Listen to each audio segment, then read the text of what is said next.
Assalamualaikum warahmatullahi wabarakatuh. Kembali lagi di channel Berita Mistis. Untuk kisah kali ini ada sebuah cerita yang diambil dari Facebook dari tulisannya akun Puji Kejora. Dan untuk kisah yang akan saya bawakan kali ini yaitu sebuah kisah yang berjudul Tumbal Penglaris.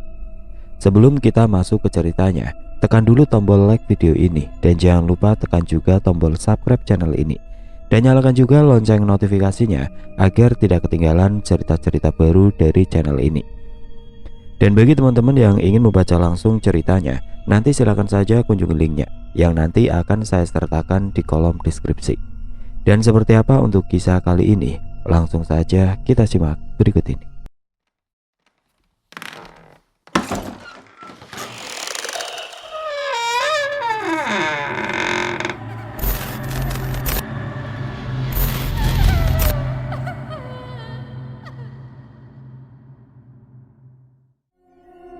Putri mendapatkan teror semenjak pulang ke kampung halamannya.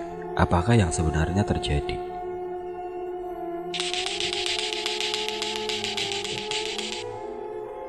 Aku terbangun saat mendengar suara dua bola keras yang diadu. Permainan yang saat ini tengah viral memang membuat siapa saja ketagihan. Mereka bermain tidak ingat waktu, entah itu pagi, siang, sore, dan malam. Bahkan kali ini di tengah malam seperti ini, suara itu menggema di dalam rumah. Aku bangkit untuk menegur Heri, adikku.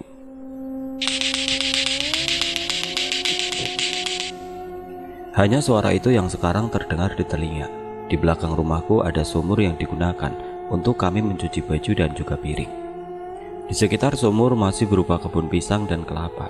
Belakang rumah kami tersebut berbatasan langsung dengan belakang rumah tetangga yang memiliki juga sumur. Hanya saja sumur tetangga tidak diberi penutup di sekelilingnya.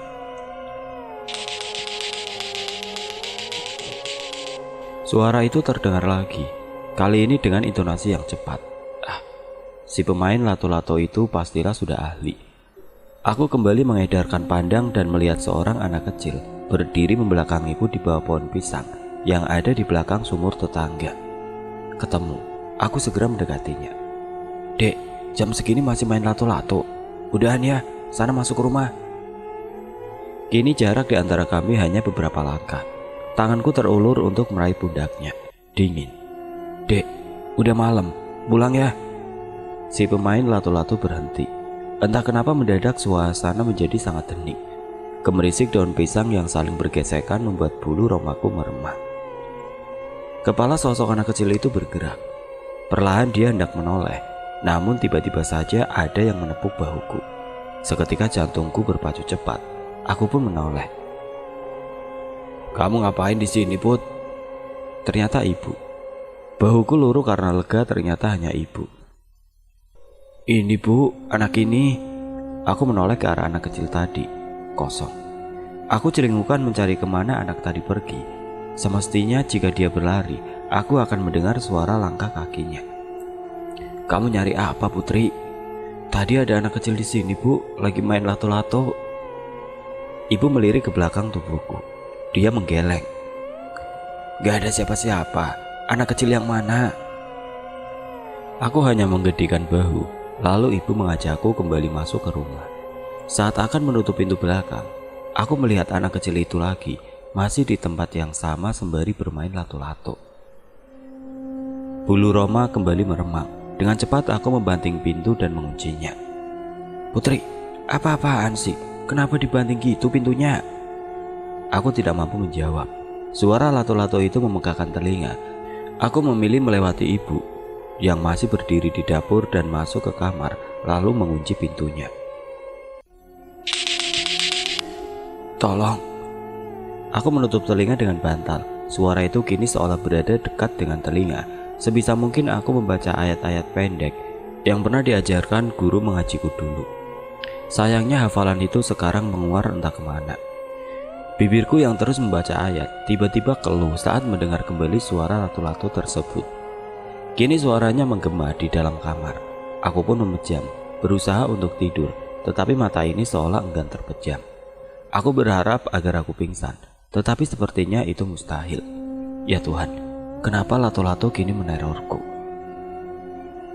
Aku terbangun saat sinar mentari menerpa wajah.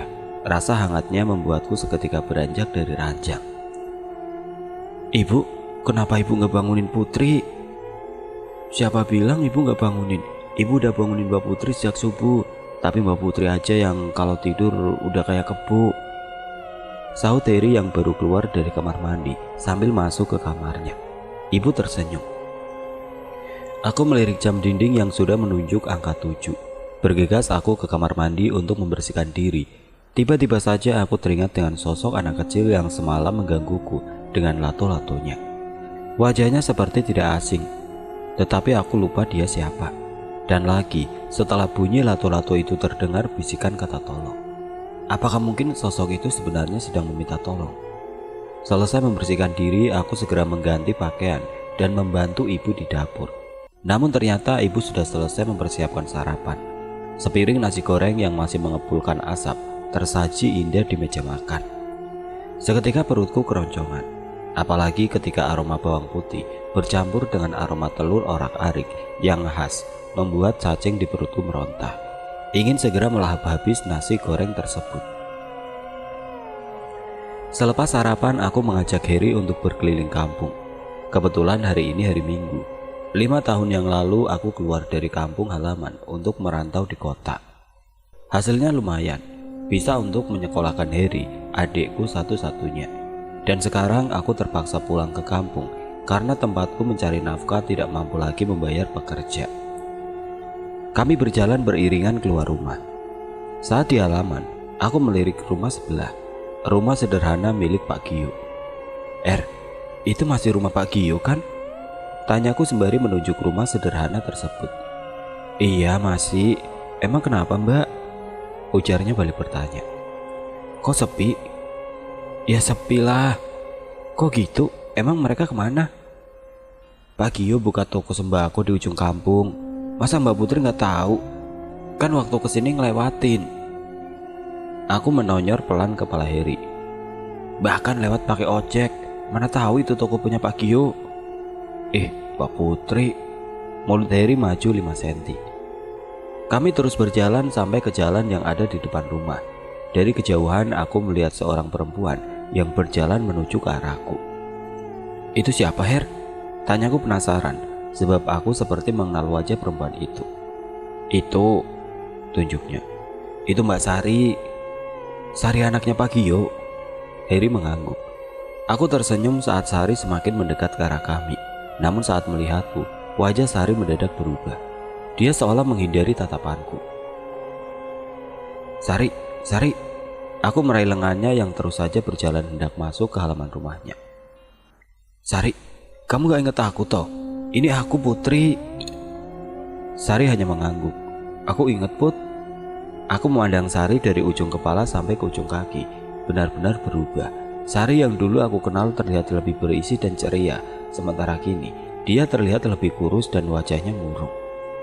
"Maaf Put, aku masuk dulu." Sari melepas tanganku lalu bergegas masuk ke rumah. Aku memandang tubuh Sari yang menghilang di balik pintu. Di sebelah pintu utama terdapat sebuah jendela. Kalau tidak salah ingat, jendela itu adalah jendela kamar orang tua Sari, yaitu Pak Gio dan Bu Hesti. Entah mengapa di jendela yang terbuka dan tertutup tirai putih itu, aku merasa ada yang mengintip. Namun aku segera menepis rasa itu dan memilih beranjak pergi. Baru 5 langkah tiba-tiba terdengar suara lengkingan dari arah rumah Sari. Khawatir akan keselamatannya, aku berniat masuk. Namun Heri mencekal lenganku. "Jangan Mbak." Heri menggeleng pelan. "Kenapa? Itu Sari teriak-teriak loh." "Bukan, itu bukan Mbak Sari, tapi Bu Hesti." Tiba-tiba lagi terdengar suara benda dibanting dan pecah. Aku menatap Heri. Pergi, setan sialan, pergi!" teriak Bu Hesti dengan suara serak. Heri lalu menarik tanganku untuk segera beranjak dari rumah Pak Gio. Aku mau tidak mau mengikutinya. Bagaimanapun seram juga kalau sudah menyebut nama setan. Kami berjalan berkeliling kampung. Beberapa warga menyapa kami. Mereka mempertanyakan aku ini anak siapa. Ya jelas aku anaknya bapak dan ibuku. Masa iya aku anaknya tetangga? Yang lainnya hanya tersenyum saat kami saling berpapasan. "Her, Ada warung bakso tuh, makan yuk. Ih, Mbak Putri, kan baru makan nasi goreng tadi. Kan tadi, sekarang ada bakso di depan mata. Mau nggak? Ya maulah. Heri tertawa sembari berlari ke warung bakso tersebut. Aku ikut berlari lalu masuk duduk di tempat yang sudah disediakan. Meskipun warung bakso ini ada di dalam perkampungan, tetapi terlihat sangat ramai. Padahal masih pagi, tetapi yang beli sampai rela antri. Heri memesan 2 mangkok bakso dan 2 es teh tawar. Tidak lupa kami memesan bakso yang dibungkus untuk ibu di rumah. Ketika bakso datang, aroma khasnya yang gurih menggugah selera. Cacing di perut kian meronta. Memang si cacing ini susah benar diajak kompromi. Tidak butuh waktu lama kami menghabiskan 2 porsi bakso yang isinya lumayan banyak itu. Puas makan, kami bergegas pulang dan menyerahkan sebungkus bakso tadi pada ibu. Beli di mana? Itu di warung bakso ujung gang. Bakso Pak siapa tadi namanya? Aku lupa. Pak Kumis, Heri menyahut. Ah iya Pak Kumis. Tangan ibu yang hendak menuang bakso ke mangkok segera berhenti. Dia menatapku lalu kembali menuang bakso ke dalam mangkok. Ibu udah kenyang. Tadi makan sama sambal tempe dan sayur bayam. Ibu mendorong mangkok ke depanku. Entah mengapa saat mencium aroma bakso, perutku kembali terasa lapar. Bahkan sampai berbunyi kruyuk-kruyuk. Namun saat aku hendak mengambil bakso itu, tiba-tiba Heri merebut. Buat Heri aja mbak. Heri menarik mangkok ke arahnya. Kamu kan tadi udah makan Heri. Aku menarik kembali mangkok itu ke hadapanku. Tapi Heri masih mau mbak, aku lapar. Lagi-lagi Heri menarik mangkok. Aku juga lapar Her. Emosiku tiba-tiba meninggi, kesal sekali rasanya. Baca doa dulu kalau mau makan. Ibu berpesan sembari berjalan ke sumur. Bismillahirrahmanirrahim, ucap kami bersamaan. Tiba-tiba aroma khas bakso yang gurih itu menghilang, berganti dengan aroma anyir dan busuk. Aku dan Heri menatap bakso di dalam mangkok yang sudah berubah bentuk. Sama sekali tidak menarik dan tidak menggugah selera, apalagi saat melihat tanganku yang tadi sempat ketumpahan kuah bakso menjadi lengket dan berlendir. Mual, itu yang sekarang aku rasakan. Aku dan Heri bersamaan keluar menuju sumur, lalu memuntahkan semua isi perut. Bakso yang tadi kami makan keluar dalam bentuk hewan kecil, seperti nasi yang menggeliat. Lagi-lagi aku muntah. Baru kali ini aku makan bakso dan saat muntah yang keluar bukan bakso, tapi belatung. Aku membantu ibu membawakan tas belanjaan yang penuh dengan sayur dan bahan makanan lain. Kami sampai di depan rumah dan terkejut melihat Sari berdiri di teras. Di tangannya sebuah rantang stainless steel bertengger indah. Nak Sari, udah lama nunggunya. Ibuku bersikap ramah pada tetangganya itu.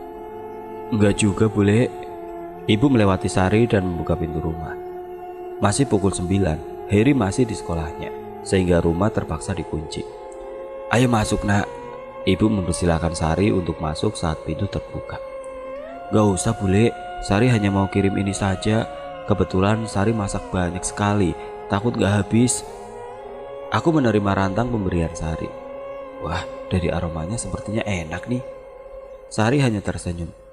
Oh ya Sar, adikmu Dimas sekolah di mana? Bukannya waktu aku merantau adikmu itu masih berusia 5 tahun. Pasti sekarang udah besar. Mendadak mimik wajah Sari berubah sendu. Aku jadi tidak enak hati. Sari tidak menjawab. Dia memilih berpamitan dan segera pulang. Putri salah ngomong ya bu, kok Sari mukanya jadi sedih gitu? Tanyaku sembari mengekori ibu yang masuk ke dapur. Ibu membuka rantang pemberian Sari yang ternyata berisi opor ayam dan semur kentang. Gak salah, kan kamu gak tahu. Mungkin Sari jadi teringat sama adiknya lagi. Memangnya Dimas kemana bu? Dimas, dia meninggal setahun yang lalu. Innalillahi, Putri gak tahu. Pantas Sari mukanya sedih gitu. Ya namanya juga takdir Put. Ibu mendekatkan wajahnya ke rantang pemberian Sari. Dimas meninggal karena apa bu? Ibu menoleh ke arahku. Mau tahu aja, apa mau tahu banget? Ibu. Aku memonyongkan bibir lebih dari 5 cm. Ibu tertawa. Dimas meninggal karena keserempet motor saat pulang sekolah. Dia sama teman-temannya asik main lato-lato sampai gak sadar kalau mereka terlalu ke tengah jalan. Dek, Dimas meninggal saat main lato-lato. Apa jangan-jangan sosok anak kecil yang main lato-lato di belakang kebun itu arwah Dimas? Bismillahirrahmanirrahim. Ibu mencium opor dan semur itu bergantian. Lalu tiba-tiba wajah ibu menjauh dari rantang. Kenapa, Bu? Basi. Dahiku mengernyit. Masa sih? Aku ikut mencium aroma opor dan semur tersebut. Benar saja, aroma santan dan bumbu basi seketika menusuk hidung. Iya basi, Bu. Kok bisa ya? Padahal kan baru matang. Masih panas gini. Ibu hanya menggedikan bahu. Lalu tanpa banyak bicara lagi, ibu membawa rantang itu ke sumur, lalu membuangnya di saluran pembuangan. Aku teringat dengan kejadian bakso belatung kemarin. Kata ibu, pemilik warung bakso itu tidak jujur. Dia memakai ilmu hitam untuk membuat warungnya ramai. Untuk itu, ibu selalu membiasakan diri untuk mengucap basmalah sebelum menyantap makanan apapun, agar kita terhindar dari perbuatan buruk seseorang. Akan tetapi masa ia Sari berniat buruk padaku? Mana mungkin. Dulu saja waktu kecil kami sering bermain bersama. Bahkan kami selalu bersekolah di tempat yang sama. Masa iya dia tega ingin berbuat sesuatu yang buruk padaku? Malam lamun, ayo lebih baik bantuin ibu masak. Iya, Bu. Aku lalu menyibukkan diri dengan membantu ibu memasak. Aku bertugas memotong sayuran, sementara ibu yang meracik bumbu-bumbunya. Sepertinya besok Putri mau cari kerja deh, Bu. Bosan di rumah terus. Aku memotong wortel perlahan. Alah, baru seminggu gak kerja udah bingung. Ya bingung, Bu, soalnya biasa kerja. Lagi pula kalau gak kerja nanti tabungan Putri lama-lama habis. Kalau di kampung kita ini kebanyakan adanya pabrik kecil-kecilan. Coba saja melamar. Ibu dengar pabrik yang ada di utara sana sedang butuh karyawan. Oh ya? Pabrik apa memangnya, Bu? Pabrik sosis. Oh, ucapku sambil mengangguk. Aku kembali fokus membantu ibu memasak sop dan tempe goreng. Tidak lupa sambal terasi yang membuat nafsu makan semakin menggila. Sebulan di rumah sepertinya berat badanku akan terus bertambah. Jadi kasihan sama timbangan. Dia pasti keberatan. Hari beranjak sore saat aku menyapu halaman rumah. Daun-daun mangga kering yang berjatuhan membuat halaman terlihat kotor. Maka dari itu dengan inisiatif aku membersihkannya dengan sapu lidi. Tumben, pasti Mbak Putri ada maunya ya. Heri yang baru pulang dari main. Enak aja. Aku segera mengarahkan sapu pada Heri. Remaja tanggung itu berlari sambil menjulurkan lidahnya padaku. Awas kamu ya. Aku hendak mengejar Heri, tetapi aku melihat seseorang bapak tua berpakaian serba hitam di rumah yang terletak di seberang rumah. Aku memincing untuk memastikan kalau aku tidak salah lihat.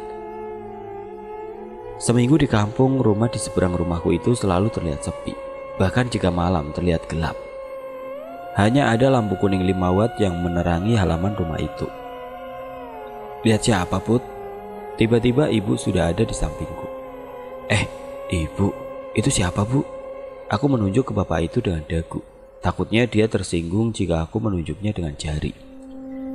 Ibu menoleh ke arah yang aku tunjuk. Lalu ibu tersenyum. Itu kan Pak Waluyo. Kamu gak ingat? Pak Waluyo? Ulangku dengan sedikit menggumam.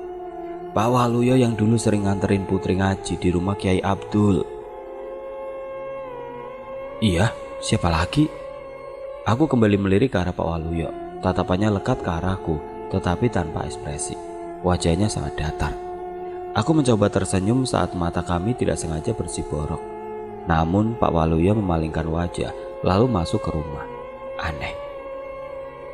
Aku bersiap untuk berangkat melamar pekerjaan di pabrik yang ibu katakan.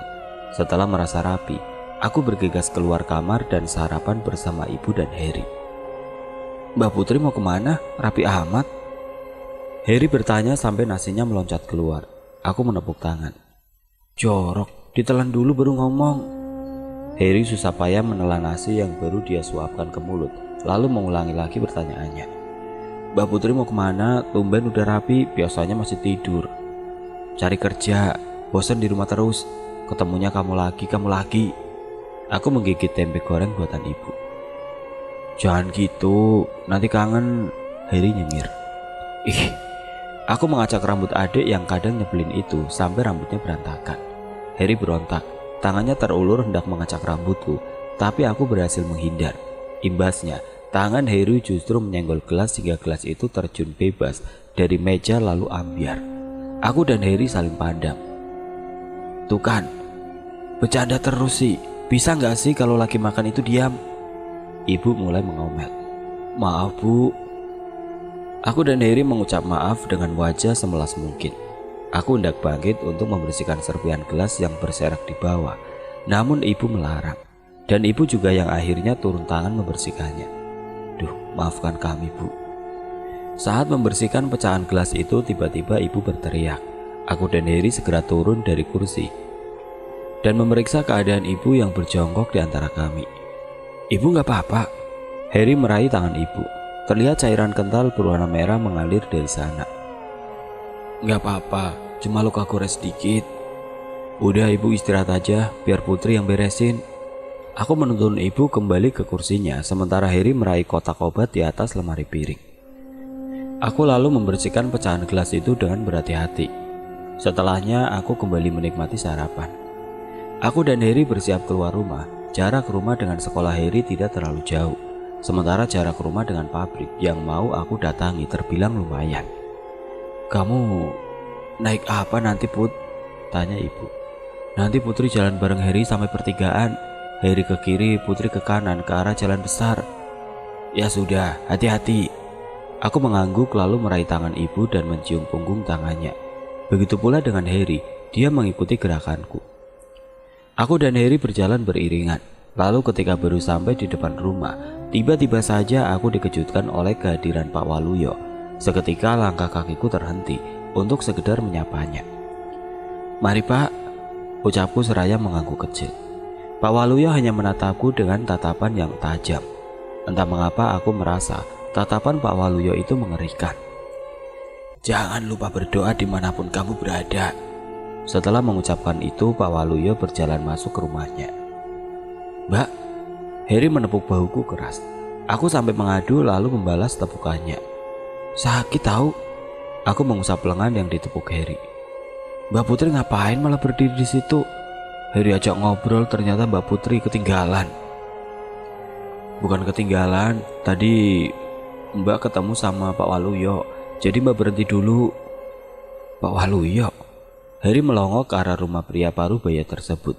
Lalu tiba-tiba Harry meraih tangan dan menyeretku menjauh dari rumah Pak Waluyo. Langkah kaki Harry yang besar-besar dan cepat membuatku kewalahan. Beberapa kali aku hampir terjatuh dibuatnya, hingga akhirnya aku menepis tangan adikku sendiri. Apa-apaan sih Her? Tangan Mbak jadi sakit. Aku mengelus pergelangan tanganku. Maaf Mbak, Harry cuma gak mau Mbak Putri berurusan dengan Pak Waluyo. Dahiku mengkerut. Emang kenapa? Harry mengatur nafasnya yang masih ngos-ngosan lalu lanjut bicara. Harry dengar-dengar Pak Waluyo itu sekarang kurang waras sejak ditinggal mati anak istrinya. Maksud kamu? Harry lalu bercerita, jika dahulu Pak Waluyo sempat memiliki istri dan anak yang masih bayi. Lalu suatu ketika mereka mengalami kecelakaan. Saat itu mereka baru akan berangkat ke acara pernikahan saudaranya. Namun di tengah perjalanan tiba-tiba saja motor Pak Waluyo oleng dan menyebabkan mereka bertiga terjatuh. Pak Waluyo selamat, tapi anak dan istrinya tidak. Pak Waluyo sangat terpukul. Dia sampai menuduh Pak Gio yang sudah membuat anak dan istrinya celaka. Bukan tanpa alasan Pak Waluyo berkata seperti itu. Pasalnya sebelum berangkat Pak Gio memberikan uang pada istri dan Pak Waluyo sebagai hadiah kelahiran anak Pak Waluyo tersebut. Pak Gio meminta maaf karena baru memberikan hadiah itu saat si bayi sudah berusia 2 bulan. Pak Waluyo menganggap Pak Gio itu melakukan pesugihan dan istri serta anak Pak Waluyo yang dijadikan tumbal. Katanya lagi, istri Pak Gio, Bu Hesti itu sakitnya karena Pak Waluyo. Dia mengirim santet untuk Bu Hesti sebagai upaya balas dendam. Harry menarik nafas panjang dan mengembuskannya perlahan, seolah-olah dia baru saja lari maraton. Ah, itu kan baru katanya kalau memang Pak Waluyo kurang waras. Kenapa tadi dia malah nyuruh Mbak buat banyak-banyak berdoa, ayo? Harry menggigitkan bahu. Entah. Sudah, yang katanya-katanya itu gak usah didengarkan. Toh kita kan gak tahu keadaan sebenarnya itu seperti apa. Jadi jangan sampai kita berdosa karena sudah fitnah orang sembarangan. Karena kamu tahu kan, kalau fitnah itu lebih kejam daripada tidak memfitnah. Sahut Harry tertawa lalu berlari sambil melet-melet. Oh dasar bocah gemblung. Aku berlari mengejarnya. Sampai di pertigaan, Harry berhenti lalu meraih tanganku dan menciumnya. Harry, berangkat ya mbak. Mbak Putri hati-hati. Ya, sekolah yang rajin biar pinter. Pasti mbak. Harry berbelok ke kiri tempat di mana sekolahnya berada. Namun baru 5 langkah, dia berbalik. Mbak, hati-hati kalau lewat pohon nangka di depan sana, teriaknya. Jangan belok-belok, lurus saja. Emang kenapa? Ya kalau belok nanti Mbak Putri nyebur got. Dia tertawa kencang sekali. Aku hanya bisa melotot, lalu geleng-geleng sambil tersenyum. Biar isengnya kebangetan, tapi aku sangat menyayanginya. Kini aku tengah berdiri tepat di depan pabrik sosis. Sejenak aku menghirup nafas panjang dan mengembuskannya. Setelah itu dengan mantap aku menghampiri seorang pria yang duduk di pos satpam. Mbak, mau ngelamar kerja ya? Aku mengangguk. Wah maaf mbak, udah penuh, gak nerima karyawan lagi. Seketika kakiku lemas, sudah berjalan jauh ditambah harus naik angkutan umum. Malah ternyata sudah gak nerima karyawan. Welah, piye toh gie. Aku berniat untuk pulang karena ternyata pabrik yang aku tuju sudah tidak menerima pekerja lagi. Aku pun berbalik arah, namun baru beberapa langkah ada suara seorang laki-laki yang memanggil. Mbak, tunggu. Aku menoleh. Seorang pria berpakaian rapi berlari kecil ke arahku. Aku tidak mengenal siapa laki-laki itu. Mbak mau melamar pekerjaan? Betul pak. Boleh lihat CV-nya? Tanpa pikir panjang aku menyerahkan amplop coklat yang sudah aku persiapkan. Pria itu membaca dan membolak-balik kertas lamaran pekerjaanku itu. Tunggu sebentar, saya akan bawa CV Anda ke Pak Bos. Aku mengangguk. Laki-laki itu berlari masuk ke sebuah ruangan yang terpisah dari area pabrik. Ruangan itu beberapa bagiannya adalah kaca besar. Aku bisa melihat laki-laki tadi sedang berbincang dengan pria parubaya di dalam ruangan itu. Sesekali mereka menatap ke arahku. Duh, kok jadi gugup gini ya? Tidak berapa lama laki-laki tadi kembali menghampiriku. Dia mengatakan kalau aku bisa mulai bekerja hari ini. Rasanya seperti dapat durian runtuh. Dari tadi saya belum memperkenalkan diri ya. Saya Eko, HRD pabrik ini. Aku mengangguk sembari tersenyum. Lalu Pak Eko membawaku masuk ke pabrik. Ya yuk, sini, teriak Pak Eko. Seorang perempuan seusia ibu datang tergopoh-gopoh ke hadapan kami. Kenapa pak? Ini Putri. Pak Eko menepuk pundakku. Dia pegawai baru, tolong kamu jelaskan apa saja yang harus dia lakukan. Baik pak, saya tinggal dulu. Pak Eko pun meninggalkan kami. Lalu aku dan Mbak Yayu saling memperkenalkan diri. Mbak Yayu ternyata sangat ramah. Dia menjelaskan secara detail apa saja yang harus aku lakukan. Tugas kamu mencatat sosis-sosis yang masuk ke ruang freezer dan memastikan ruangan itu tertutup dengan sempurna saat pergantian shift. Baik mbak. Mbak Yayu lalu memberikan sebuah buku yang nantinya akan aku gunakan untuk mencatat semua sosis-sosis yang keluar masuk. Aku pun berkenalan dengan beberapa pekerja lainnya yang bertugas di dekat ruang freezer. Mereka itu bekerja di bagian packing, membungkus sosis ke plastik kemasan. Ada Mas Agung, Mas Wahyu, Mbak Dila, dan Mbak Sri. Mereka semua sangat ramah. Terkadang mereka saling bercanda saat tengah bekerja untuk menghilangkan rasa jenuh. Put, ini sosisnya dihitung, nanti tolong masukkan sekalian, ucap Mas Agung menyerahkan beberapa kardus sosis yang dia letakkan di lantai. Aku segera mencatatnya di dalam buku. Merek, ukuran, dan jumlahnya aku catat dengan rapi. Lalu aku bergegas memasukkan ke freezer satu persatu. Saat hendak masuk, aku baru sadar jika tepat di bawah pintu freezer ada semacam sesajen berupa bunga-bungaan, beras kuning, dan uang koin yang ditaruh di daun pisang. Entah kenapa tiba-tiba bulu kuduk meremang. Setelah aku ingat-ingat sebelum ke ruangan ini, tadi aku sempat melihat sesajen yang sama di ruangan lain. Kalau tidak salah di bawah mesin penggilingan daging dan perebusan sosis. Namun aku mencoba untuk tidak menghiraukannya. Aku kembali fokus menata sosis ke dalam freezer. Saat menaruh kardus terakhir, aku melihat Mas Agung berdiri di tumpukan kardus yang ada di sudut ruangan. Tatapannya kosong. "Mas Agung, ngapain di situ? Sosisnya sudah aku masukin semua kok." Mas Agung diam. Dia terus menatap lurus dengan tatapan kosong. Apa mungkin Mas Agus lagi ada masalah? Aku memutuskan keluar dan tidak menutup freezer. Beberapa langkah di luar freezer, aku tidak sengaja menabrak seseorang. Betapa terkejutnya aku karena ternyata aku menabrak Mas Agung. "Aduh Putri, hati-hati dong, untung kardus ini gak jatuh." Mas Agung mengomel dengan tangan membenahi posisi kardusnya. "Loh, Mas Agung kok?" Aku menunjuk wajah Mas Agung lalu menunjuk freezer bergantian. "Udah, lanjut kerja lagi, ntar dimarahin Pak Eko lu." Mas Agung berlalu masuk ke freezer dan aku kembali sibuk mencatat sosis yang seperti tidak habis-habis keluar masuk. Pusing aku. "Gimana? Betah?" tanya Mbak Yayu. "Betah Mbak, alhamdulillah." "Bagus deh, semoga aja kamu betah terus kerja di sini ya." Kami berjalan beriringan menuju kantin. Saat istirahat seperti ini, para pegawai pabrik memenuhi kantin. Ada yang makan, ada yang cuma selonjoran, bahkan ada yang ngerumpi asik sesama pegawai. Aku mengikuti Mbak Yayu duduk di sebuah meja yang kebetulan kosong. Mbak Yayu mengeluarkan kotak bekal dari tasnya. "Kamu bawa bekal, Mbak?" tanyaku aneh. Soalnya di sini kan ada kantin, kenapa malah bawa bekal? "Biar irit Put, aku harus menghidupi ketiga anakku sendiri. Jadi sayang kalau hanya makan saja kok sampai beli." "Oh," aku mengangguk-angguk. "Emang suami Mbak Yayu kemana?" Tangan Mbak Yayu yang sedang menyendokkan nasi ke mulut mendadak berhenti. Dia menatapku tanpa berkedip. Maaf Mbak, aku gak bermaksud."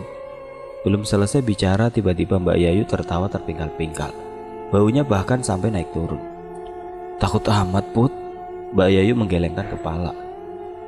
"Suami aku meninggal, jadi aku sekarang adalah janda." Hampir saja tadi jantungku mau copot karena pandangan Mbak Yayu yang menyeramkan. Aku ikut tertawa meskipun rada garing. Tiba-tiba saja hidungku mencium sesuatu, seperti ada sedang membakar dupa. Aku memindai sekitar. Semua nampak normal, namun mata ini tertuju pada seonggok sesajen di bawah meja kantin. Kenapa banyak sesajen di pabrik ini? Matahari mulai condong ke barat. Semburat kemerahan terlihat indah di langit. Sayup-sayup mulai terdengar suara azan dari surau-surau. Aku meletakkan tas lalu duduk di ruang tamu sembari merenggangkan otot. Ibu yang baru masuk setelah berwudu di sumur menegur. "Cuci kaki, cuci muka dulu Put. Pak Mali dari luar rumah langsung tidur." "Nggak tidur Bu, cuma rebahan." Aku menggeliat manja. "Dibilangin jangan ngeyel, nanti kalau ada yang nempelin baru tahu rasa." "Ibu," aku manyun. Lalu aku bergegas ke sumur untuk mencuci muka dan juga kaki. Setelahnya aku kembali masuk ke rumah dan meraih baju ganti di lemari.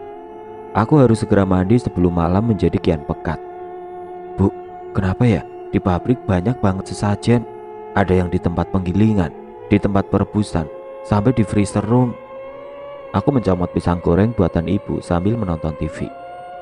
"Mungkin yang punya pabrik bukan orang muslim," jawab ibu yang duduk di sebelahku. "Bisa jadi sih, bos Putri keturunan Cina. Mungkin dia memang bukan orang muslim." Lagi-lagi aku mencomot pisang goreng ibu. Wah, siap-siap ganti celana jumbo. Atau jangan-jangan pabrik Mbak Putri itu pakai pesugihan atau penglaris. Bisa jadi kan sesajen itu untuk... Diam. Ibu menepuk mulut Harry dengan pisang goreng yang akhirnya si pisang langsung masuk ke mulut Harry. "Ibu," gerutu Harry sembari mengunyah. "Makanya jadi orang jangan seuzon terus. Lagi pula apa untungnya sih kamu cerita kayak gitu? Kalau gara-gara ceritamu ini ada yang dirugikan gimana? Ayo." Harry menelan pisang gorengnya lalu meminum air putih sampai tandas. "Ibu tega sama anak sendiri," omel Harry. "Bukannya tega, ibu cuma gak mau kamu berdosa gara-gara salah menuduh." "Iya ya." Remaja tanggung itu mencomot pisang goreng yang tinggal sebiji. Tidak mau kalah aku ikut mencomotnya. Terjadi tarik-menarik di antara kami, hingga si pisang justru masuk ke mulut Harry semuanya. Aku sampai di pabrik tepat pukul 6:30. Namun aku terkejut saat sampai di pabrik. banyak sekali orang berkerumun. Di parkiran, ada 2 mobil polisi dan 1 mobil jenazah. Apakah mungkin ada yang meninggal? Aku segera merangsek masuk melewati beberapa orang yang berkerumun. Sesekali aku mencuri dengar apa yang sedang mereka bicarakan. Kasihan ya, tubuhnya sampai kaku gitu. Ya iyalah, namanya juga di freezer, ya jelas kaku. Ih, gak kebayang gimana sakitnya dijemput kematian. Maaf mbak, aku menepuk pundak salah satu pegawai yang berkerumun. Ada apa ya? Siapa yang meninggal? Itu si Agung. Dia meninggal karena kekunci di dalam freezer. Tubuhnya beku. Aku segera menutup mulut. Mas Agung? Yang benar? Ya bener lah, masa aku bohong? Kalau gak percaya, lihat aja sendiri. 2 orang pria ber-APD lengkap menggotong sebuah kantung oranye dan memasukkannya ke dalam mobil jenazah. Tidak aku sangka orang yang meninggal itu adalah orang yang sempat aku temui di dalam freezer dengan muka datar. Aku bergidik. Kasihan ya si Agung, mana istrinya lagi hamil muda, malah ditinggal untuk selamanya. Mbak Dwi berucap sembari memakan bekalnya. Namanya juga takdir Wi, kalau sudah kehendak Tuhan, kita mana bisa menolak sih, sahut Mbak Yayu. Mbak Yayu juga memakan bekalnya sembari membicarakan almarhum Mas Agung. Putri, sini. Mbak Yayu melambaikan tangannya padaku. Aku pun segera menghampirinya. Sini duduk, kita makan bareng. Aku pun duduk di sebelah Mbak Yayu lalu membuka kotak bekal makan siangku. Melihat banyak pekerja yang membawa makan sendiri dari rumah, aku pun mengikuti kebiasaan itu. Dan ternyata membawa bekal sendiri bisa berhemat lebih dari Rp15.000. Lumayan kan? Kamu kenapa diem aja Put? Kamu sakit? Tegur Mbak Dwi. Enggak mbak, cuma lagi gak enak badan aja. Aku tidak mungkin mengatakan jika sebelum Mas Agung meninggal, aku sempat melihat sosok yang mirip Mas Agung di dalam freezer. Pantes, dari tadi diem aja, timbal Mbak Yayu. Aku memaksakan senyuman sembari terus memakan makanan siang buatan ibu. Lalu tidak sengaja mataku melirik sesajen yang masih tergeletak di bawah meja kantin. Saat melihat sesajen itu, aku dikejutkan dengan adanya sebuah tangan kecil yang sangat pucat muncul dari bawah meja. Mulanya hanya tangan saja, lalu kelamaan muncul juga tubuh dan kepala yang berwajah pucat. Sosok itu menghirup asap dari dupa sambil memejamkan mata, seperti seseorang yang tengah menikmati makanan lezat. Jantungku berpacu cepat saat tiba-tiba sosok itu melihat ke arahku sembari menyeringai. Tubuhku seolah terpaku ke bumi hingga tidak mampu bergerak. Put, kamu gak apa-apa kan? Mbak Yayu menyentuh pundak. Aku menoleh ke arahnya, tetapi entah kenapa pandanganku justru berkunang-kunang. Wajah Mbak Yayu berputar-putar, bahkan kini menjadi 2, bukan 2, 3, 4. Lalu mendadak menjadi gelap. Bu, Putri lihat penampakan di pabrik. Aku mengadu pada ibu saat aku sudah tiba di rumah. Karena pingsan, Pak Eko memperbolehkan aku untuk pulang. Oh ya, salah lihat mungkin kamu. Ibu masih fokus melipat pakaian. Beneran bu, penampakan itu. Sudah, mending kamu banyakin berdoa. Mereka itu memperlihatkan diri pada orang yang jauh dari Tuhan. Jangan-jangan selama kerja di pabrik kamu jarang sholat. Aku seperti tertampar. Pekerjaan yang seolah tidak ada hentinya itu membuatku sering melupakan sholat. Kadang ketika istirahat, aku justru sibuk merebahkan diri barang sejenak di kantin bersama teman lainnya. Benar juga kata ibu, mungkin karena aku sudah lalai, makhluk tidak kasat mata itu leluasa menggodaku. Astagfirullahaladzim. Putri, dipanggil Pak Eko. Mbak Yayu berteriak dari ambang pintu pabrik. Iya, sahutku sama kerasnya. Aku lalu meletakkan buku catatan dan segera menemui Pak Eko di ruangannya. Sesampainya di depan kantor Pak Eko, ternyata Pak Eko sedang berbincang dengan bos besar. Oh iya, nama bos besar itu adalah Pak Hendra. Mereka terlihat serius, lalu Pak Eko menatapku dari kaca jendela. Saat itu Pak Hendra ikut menoleh menatapku. Seketika obrolan mereka terhenti.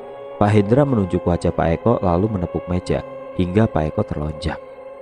Pak Hendra keluar dari ruangan Pak Eko dengan wajah masam. Senyum sapaku sampai tidak dibalas. Padahal biasanya Pak Hendra ramah pada semua pegawainya. Aku mengetuk pintu kantor dan Pak Eko mempersilahkan aku untuk masuk. Silakan duduk, ujarnya sambil duduk di kursi. Aku pun duduk di depan Pak Eko, di mana di antara kami terhalang sebuah meja. Pak Eko tersenyum, lebih tepatnya memaksakan senyuman. Mungkin dia tidak ingin aku tahu kalau dia baru saja kena omel bos besar. Kata Mbak Yayu, Pak Eko memanggil saya. Ada apa ya Pak? Pak Eko menghembuskan nafas berat. Hari ini pabrik sedang mendapat banyak orderan dan pekerja yang ada masih kurang cukup. Pak Eko menjeda ucapannya. Jadi saya mau meminta tolong supaya kamu bisa lembur malam ini. Malam ini? Ya, malam ini. Gimana? Bisa? Pak Eko menatap mataku lekat. Saya belum izin sama ibu saya, Pak. Kamu boleh izin dulu kalau kamu mau. Kamu bisa telepon ibu kamu. Kalau memang gak mau lembur, mungkin hari ini hari terakhir kamu bekerja di sini. Aku memilih ujung kemeja seragam karena bingung. Kenapa lemburnya terkesan memaksa sekali? Di satu sisi aku ingin menolak karena bekerja sampai jam 5 sore saja. Aku sudah lelah, apalagi jika bekerja sampai malam. Di satu sisi aku juga butuh pekerjaan ini. Setidaknya sampai Harry bisa merampungkan sekolahnya. Gimana? Aku menarik nafas dalam-dalam. Baiklah, saya bersedia Pak. Baik kalau begitu, silakan kembali bekerja. Aku pun keluar dari ruangan Pak Eko dan kembali berjalan menuju tempatku bekerja. Saat berjalan itu, aku melihat Mbak Yayu menatapku lekat. Dia hanya diam, lalu kembali masuk saat aku menyapanya. Aku tengah bersiap untuk lembur. Sebelum lembur, aku terlebih dulu menelpon Harry supaya dia menyampaikan pada ibu jika aku hari ini pulang larut malam. Ya, lembur yang aku lakukan tidak full sampai pagi, hanya sampai tengah malam saja. Selepas menelpon, aku kembali memasukkan ponsel ke dalam tas. Setelah itu aku memasukkan tas ke dalam loker. Putri, aku mau ngomong. Mbak Yayu tiba-tiba menyeretku ke sudut ruang loker. Kenapa Mbak? Mbak Yayu terlihat memindai sekitar, seolah-olah dia sedang memastikan jika tidak ada orang lain selain kami berdua. Sebenarnya ada apa dengan Mbak Yayu? Kenapa dia terlihat aneh? Mbak Yayu. Aku memanggilnya karena dia sama sekali tidak berbicara. Namun gelagatnya menunjukkan jika dia sedang merasa tidak aman. Aku melepas cengkeraman tangan Mbak Yayu, lalu menyuruh Mbak Yayu untuk rileks. Ada apa Mbak? Ada yang ingin Mbak Yayu omongin? Put, apa tadi Pak Eko menyuruh melembur? Aku mengangguk. Iya Mbak, kenapa memang? Mbak Yayu menggenggam kedua tanganku. Aku mohon, tolak perintah itu Put. Aku terlanjur menerimanya Mbak. Kalau ditolak, aku takut dipecat. Mbak Yayu menghela nafas lalu kembali memindai sekitar. Kalau begitu kabur, jangan sampai kamu lembur hari ini. Bisa. Tapi kenapa Mbak? Ada apa ini? Kenapa jadi aneh begini sih? Tanyaku kebingungan. Belum sempat Mbak Yayu menjelaskan, tiba-tiba saja Pak Eko datang. Mbak Yayu langsung melepas genggaman tangannya dan berlalu. Dan Pak Eko menatap Mbak Yayu sampai perempuan itu menghilang masuk ke ruangannya. Pak Eko menatapku lalu menyuruhku untuk segera kembali bekerja. Tidak mau ambil pusing, aku pun kembali melakukan tugasku. Put, bisa masukin ke freezer ya? Teriak Mbak Dila. Siap. Aku meletakkan buku lalu mulai mengangkat satu persatu dus ke dalam freezer.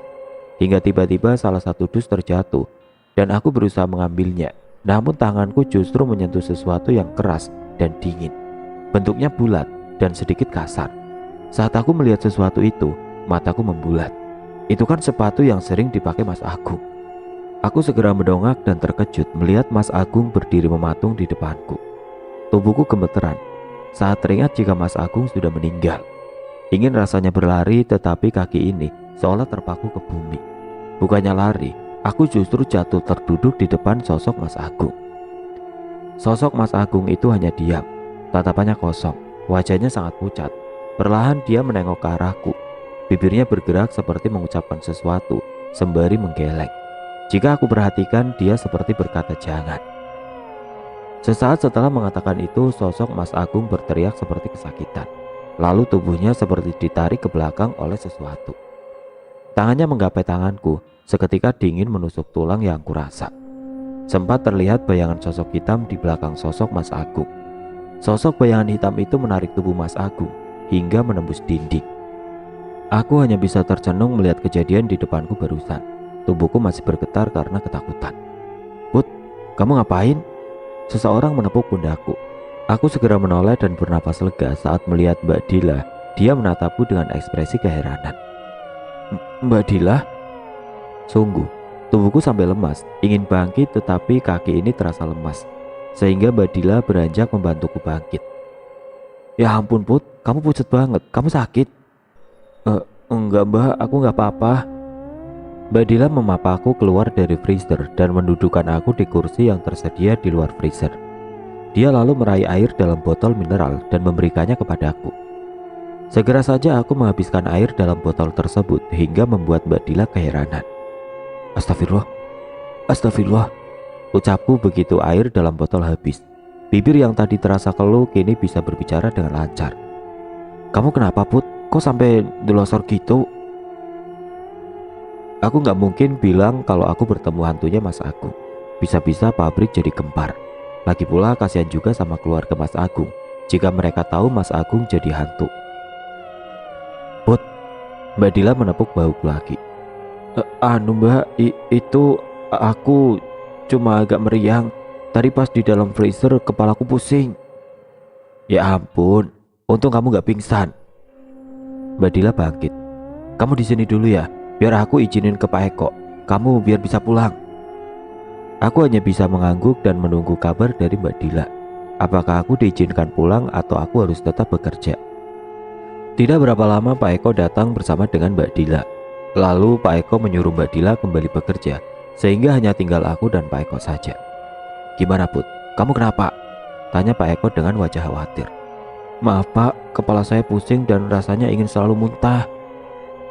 Mendengar permintaan Mbak Yayu yang menyuruhku menolak lemburan, ditambah penampakan sosok Mas Agung yang berkata jangan, membuatku ragu-ragu untuk melanjutkan bekerja. Mendadak ada perasaan takut jika mengingat itu semua. Kamu minum obat ini. Pak Eko memberiku sebungkus obat cair untuk masuk angin. Setelah itu, kamu bisa istirahat sebentar di kantor saya. Nanti kalau sudah enakan, kamu bisa kembali bekerja. Tapi Pak, saya nggak kuat, saya ingin pulang saja. Pak Eko menghela nafas panjang lalu meraih kedua bahuku. Saya mohon sama kamu Put, selain kamu, tidak ada yang bisa menyelamatkan saya. Maksud saya pabrik ini. Bagaikan terhipnotis, aku mengangguk begitu saja. Padahal dalam hati aku ingin berkata tidak. Terima kasih Put. Pak Eko melepaskan tangannya lalu pergi. Aku masih terpaku.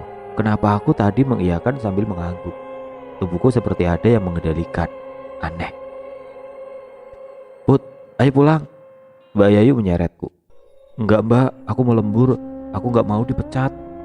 Aku mengempaskan tangan Mbak Yayu. Aku mohon Put, ayo pulang. Lagi, Mbak Yayu menarik tanganku. Enggak Mbak, kalau aku dipecat gimana? Aku harus membiayai ibu dan adikku. Kembali aku mengempaskan tangan Mbak Yayu. Kalau dipecat, kamu bisa lamar kerja lagi di tempat lain. Ayolah Put, nurut sama aku. Mbak Yayu ini aneh.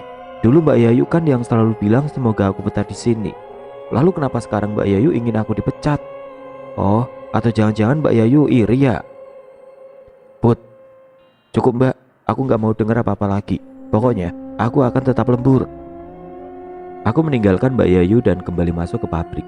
Entah mengapa ketika Mbak Yayu memaksaku untuk pulang, emosiku meledak-ledak. Ada rasa tidak terima dan marah yang aku sendiri tidak tahu sebenarnya kenapa. Aku duduk di kursi di depan freezer sembari menekan dada. Sesak dan sakit saat melihat ekspresi wajah kecewa Mbak Yayu tadi. Aku merasa sudah keterlaluan karena menuduhnya iri denganku. Entahlah, pikiran dan perasaanku sedang kacau. Meskipun aku tidak tahu apa yang sebenarnya membuat pikiran dan perasaanku saling bertolak belakang. Sayup-sayup mulai terdengar kumandang azan maghrib di kejauhan. Aku merenggangkan tubuh yang mulai lelah, sejenak memutar ke kiri dan ke kanan hingga terdengar suara gemertak tulang yang kelelahan. Put, istirahat dulu. Mas Wahyu menyuruhku keluar dari ruangan tempatku diperbantukan. Tidak seperti di ruangan yang terdapat freezer besar di dalamnya. Di tempat ini hanya ada tempat penggilingan daging, penggilingan bumbu-bumbu, dan tumpukan bahan baku tentunya. Aku berjalan keluar dari ruangan mengikuti langkah Mas Wahyu ke kantin. Mendadak aku ingat kata-kata ibu yang mengatakan kalau aku kurang beribadah. Lalu aku kembali ingat pesan Pak Waluyo yang mengatakan agar aku tidak lupa berdoa dimanapun aku berada. Aku urung mengikuti Mas Wahyu dan membelokkan langkah ke ruangan kecil yang sering digunakan karyawan lain untuk sholat. Di dalam ruangan tersebut terasa sangat pengap karena tidak ada jendela yang menjadi tempat keluar masuknya udara. Terdapat 2 sajadah digelar, sarung dan mukena yang tergantung. Sejenak aku melangkah ke toilet untuk berwudu. Ketika aku mulai membasuh tangan, entah kenapa air yang keluar dari keran itu terasa panas. Aku memegangi tanganku sendiri karena kulitku terasa terbakar. Sepertinya memang aku sedang tidak baik-baik saja. Mungkin ini salah satu godaan setan supaya aku urung beribadah. Akhirnya aku putuskan tetap mengambil wudhu meskipun harus menahan sakit yang teramat sangat di kulit yang terkena air wudhu. Segera setelah itu aku kembali ke ruang sholat dan memakai mukena. Baru mulai membaca niat. Tidak ada angin, tidak ada hujan, pintu ruangan sholat tertutup dengan sendirinya. Aku bergeming dan lanjut sholat. Dalam setiap sujudku, dada terasa sesak. Perut ini seolah diaduk-aduk dan terasa sangat mual. Aku berusaha menahan dan melanjutkan sholat. Hingga di sujud terakhir, rasa mual itu tidak terbendung lagi. Aku secepat mungkin mengucapkan salam, lalu segera berlari ke toilet untuk muntah. Setelah memuntahkan air yang cukup banyak, tubuhku terasa ringan. Tidak seperti tadi yang seolah membawa beban berat dan terasa sangat lelah. Aku kembali ke tempat sholat untuk mengembalikan mukena, lalu keluar untuk makan malam di kantin. "Loh Put, kamu dari mana?" Mas Wahyu menegurku. Pria berperawakan kurus itu terlihat kebingungan. "Aku dari sholat Mas." "Sholat? Terus kalau kamu sholat, siapa tadi yang jalan sama aku ke kantin?" Aku menggedikan bahu lalu duduk di kantin setelah memesan nasi rames untuk mengganjal perut yang mulai lapar. Aku kembali ke ruang penggilingan setelah puas makan dan kenyang. Lalu saat baru di ambang pintu, Pak Eko menepuk pundakku. "Iya Pak." Pak Eko menyerahkan sebaskom penuh daging ayam mentah padaku. "Tolong kamu giling ini ya." "Saya Pak, tapi saya kan..." "Sudah, kamu nurut saja. Lagian cuma ada kamu di sini. Saya minta bantuan siapa lagi kalau bukan sama kamu." Dengan ragu-ragu aku menerima sebaskom daging yang mentah itu, lalu memandang tempat penggilingan daging yang terlihat sangat besar. "Ayo cepat," perintah Pak Eko. Aku pun mengangguk lalu mendekat ke arah mesin penggilingan. Pak Eko terlihat menyalakan mesin hingga suara dengungannya membuat telingaku sedikit kurang nyaman. "Sudah saya nyalakan Put, cepat giling ya, saya mau keluar dulu," teriak Pak Eko karena suaranya tenggelam oleh suara mesin penggilingan. "Iya Pak." Pak Eko pun berlalu dari ruangan ini dan meninggalkan aku sendiri bersama sebaskom daging ayam mentah. Aku meraup sedikit demi sedikit daging dan memasukkannya ke mesin penggilingan. Tepat di raupan ke-7, tiba-tiba mesin penggilingan macet. Sepertinya aku terlalu banyak memasukkan daging. Aku pun berusaha mendorong daging di dalam penggilingan dengan alat yang sudah disediakan. Namun mesin itu tetap ngadat. Aneh. Aku mencoba memincing dan melihat bagian dalam mesin penggilingan yang macet itu. Seperti ada tulang yang membuat mesin berhenti. Namun tulang itu terlihat aneh. Jika diperhatikan bukan seperti tulang ayam, tapi seperti tulang tangan manusia. Seketika mataku membelalak saat tulang-tulang itu tiba-tiba meraih kepalaku dan menarikku masuk ke mesin penggilingan yang secara tiba-tiba menyala. Aku coba menahan tarikan itu dengan kedua tangan yang berpegangan pada sisi-sisi mesin. Ingin teriak minta tolong, tapi mulut ini terasa sangat keluh. Jantungku berdegup sangat kencang. Bayangan kematian tengah di depan mata. Aku hanya bisa berteriak dalam hati sembari memohon pertolongan dari Tuhan. Kepalaku semakin mendekat ke arah mesin, sementara tanganku sudah terasa sakit menahan bobot tubuhku sendiri. Ya Tuhan, sepertinya sebentar lagi aku akan mati di sini. Kini jarak antara mesin dan kepalaku hanya beberapa senti saja. Aku pasrah dengan memejamkan mata dengan hati yang terus bersikir padanya. Bayangan senyuman Harry dan ibu menari-nari di kepalaku. Aku tidak menyangka akan berakhir seperti ini. Dalam kepasrahan, tiba-tiba saja terasa ada yang menarik kaki kiriku. "Matikan mesinnya!" Suara itu, suara Mbak Yayu. Suaranya menggelegar dan menggema di telinga. Sosok yang menarikku masih enggan melepaskanku. Mesin juga belum berhenti. Hanya saja secercah harapan sudah ada. "Cepat Wahyu!" teriak suara Mbak Yayu lagi. Tuasnya macet, Mbak. Itu pasti suara Mas Wahyu. Aku masih bisa merasakan Mbak Yayu menarik kaki kiriku. Lalu aku merasa ada satu tangan lagi menarik pinggangku, searah dengan tarikan Mbak Yayu. Bismillahirrahmanirrahim. Suara Mbak Yayu dan Mas Wahyu bersahutan. Listrik padam, membuat ruangan jadi gelap. Aku jatuh ke lantai menimpa Mbak Yayu. Dapat aku dengar nafasnya yang ngos-ngosan. Aku sudah tidak berdaya. Tubuhku rasanya lemas dan tidak bertenaga. Putri, sadar Put. Samar aku melihat Mbak Yayu di atas tubuhku sembari menepuk-nepuk pipi. Terlihat pula Mas Wahyu yang ikut menepuk pipi. Lalu aroma kayu putih tercium hingga membuat kesadaranku pulih. Aku mengerjap saat listrik kembali menyala. Wajah Mbak Yayu dan Mas Wahyu terlihat sangat panik. Mbak Yayu, Mas Wahyu. Syukurlah. Mbak Yayu mengelus dadanya dengan wajah lega. Kamu kok bisa di sini, Put? Padahal pas aku lewat tadi, ruangan ini kosong. Mas Wahyu bertanya dengan wajah heran. Tadi Pak Eko yang memintaku ke sini membantunya. Terus kenapa kamu bisa sampai nyungsep ke dalam mesin? Dahi Mas Wahyu mengernyit. Tadi waktu masukin ayam, tiba-tiba mesin macet. Terus pas aku lihat, tiba-tiba ada tangan yang menarik kepalaku. Sudah, lebih baik kita segera keluar dari sini. Aku merasakan hawa di sini mulai gak enak. Mbak Yayu mengusap punggung lalu membantuku bangkit untuk keluar ruangan. Sementara Mas Wahyu mengikuti kami dari belakang. Hampir sampai ke pintu, tiba-tiba saja pintu tertutup dengan sendirinya dan listrik kembali padam. Seorang pria berdiri di ambang pintu. Mau kemana kalian? Gertak pria itu. Dari suaranya aku tahu betul jika itu adalah Pak Eko. Aku segera memeluk Mbak Yayu dan Mas Wahyu berpindah ke depan kami dengan sikap siaga. Apa-apaan ini, Pak? Mas Wahyu balik menggertak. Kalian tidak usah ikut campur. Ini urusanku dengan Putri. Mbak, aku takut. Liriku di telinga Mbak Yayu. Jangan takut, Put. Kita masih punya Tuhan. Jangan putus berdoa. Aku mengangguk lalu mulai merapalkan doa dalam hati. Mas Wahyu juga bersiap-siap di depan kami. Angin berembus sangat kencang, padahal pintu yang menjadi akses satu-satunya tertutup rapat. Aku semakin mengeratkan pelukan pada lengan Mbak Yayu saat aku mulai mencium aroma yang sangat busuk. Terus berdoa, Put. Mas Wahyu kembali mengingatkan. Sebuah asap mendadak muncul dari celah pintu dan perlahan asap itu berubah menjadi sosok yang sangat mengerikan. Sosok perempuan berwajah hancur.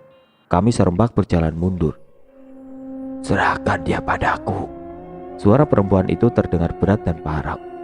Tidak, kami tidak akan membiarkan hal itu. Mas Wahyu berteriak lantang. Jangan ikut campur urusanku. Perempuan buruk rupa itu kembali berucap. Tangan wanita itu terulur dan tiba-tiba saja Mas Wahyu dan Mbak Yayu terpental hingga mereka pingsan. Dengan secepat kilat wanita menyeramkan itu kini sudah di depanku. Tangannya yang hitam dan berkuku panjang mencekik leher hingga aku merasa kehabisan nafas. Pak, tolong, pintaku pada Pak Eko.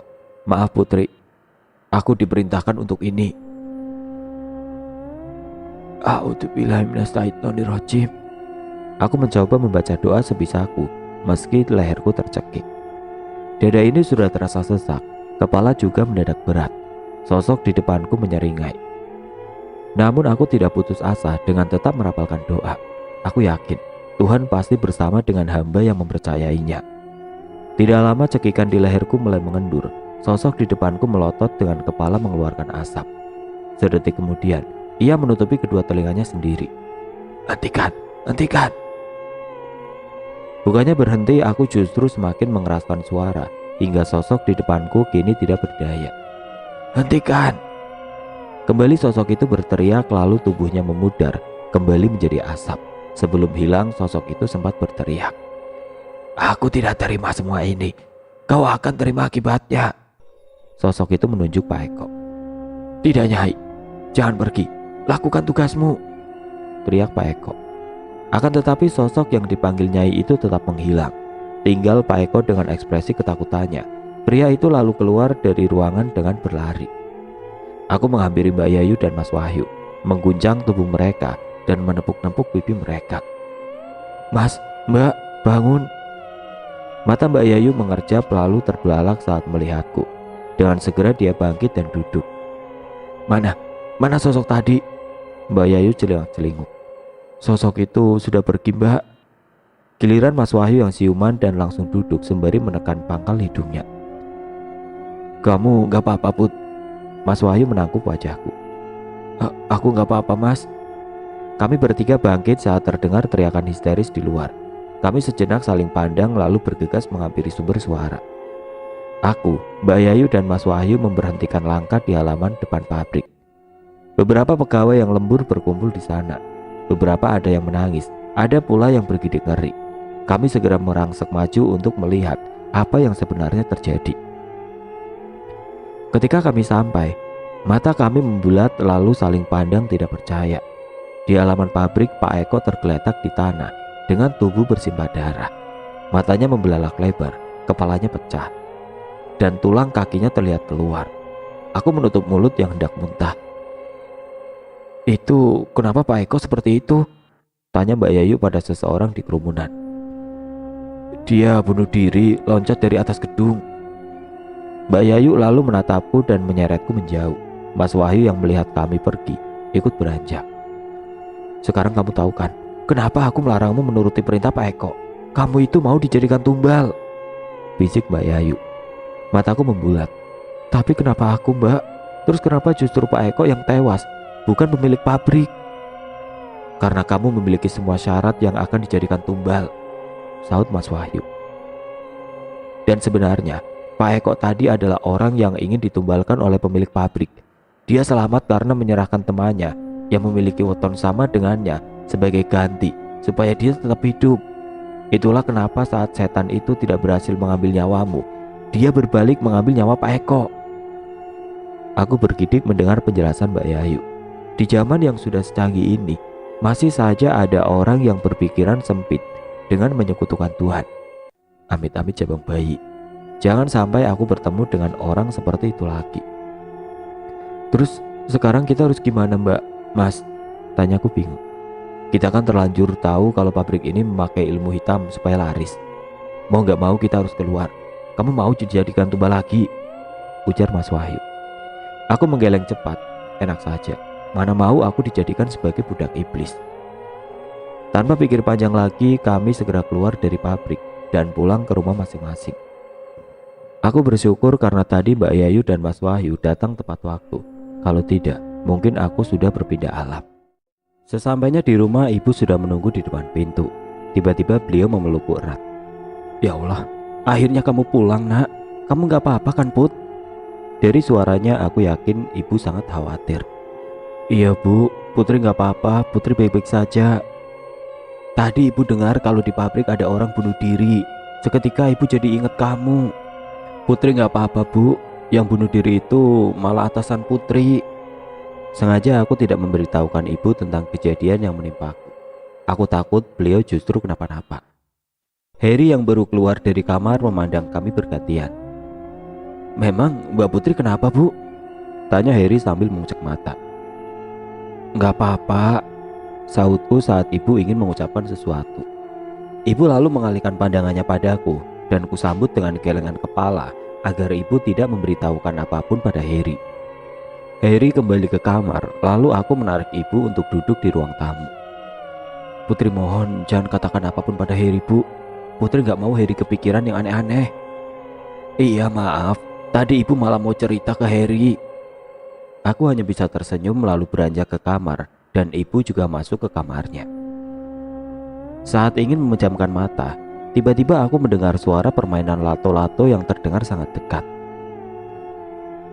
Mataku membelalak. Kenapa suara itu datang lagi? Padahal kemarin-kemarin suara itu sudah tidak terdengar. Aku segera menutup telinga dengan bantal, lalu mencoba memejamkan mata kembali saat suara itu mulai terdengar semakin dekat. Di depan sebuah istana yang megah, aku melihat lalu lalang manusia-manusia aneh. Manusia itu bertubuh setengah manusia dan setengah ular. Bagian tubuhnya yang atas berbentuk manusia, tapi bagian bawahnya adalah ekor ular. Mereka mondar-mandir membawa tombak. Beberapa dari mereka menatapku dengan acuh, sebagian lagi mendatangiku. Mereka memaksa aku masuk ke dalam istana itu, tapi aku menolak. Tanpa berbicara, mereka seolah mengatakan aku akan mendapatkan apapun yang aku inginkan di dalam istana itu. Namun aku dengan tegas menolak. Lalu tiba-tiba saja bermunculan manusia-manusia aneh lainnya. Ada sekumpulan perempuan yang dililit rantai. Wajah mereka hitam dan seram. Rambutnya acak-acakan dan mulutnya terus mengeluarkan darah. Di sisi lain sekumpulan wanita telanjang dengan rantai di tangan dan kakinya. Seluruh tubuh mereka berborok hingga mengeluarkan aroma busuk dan anyir.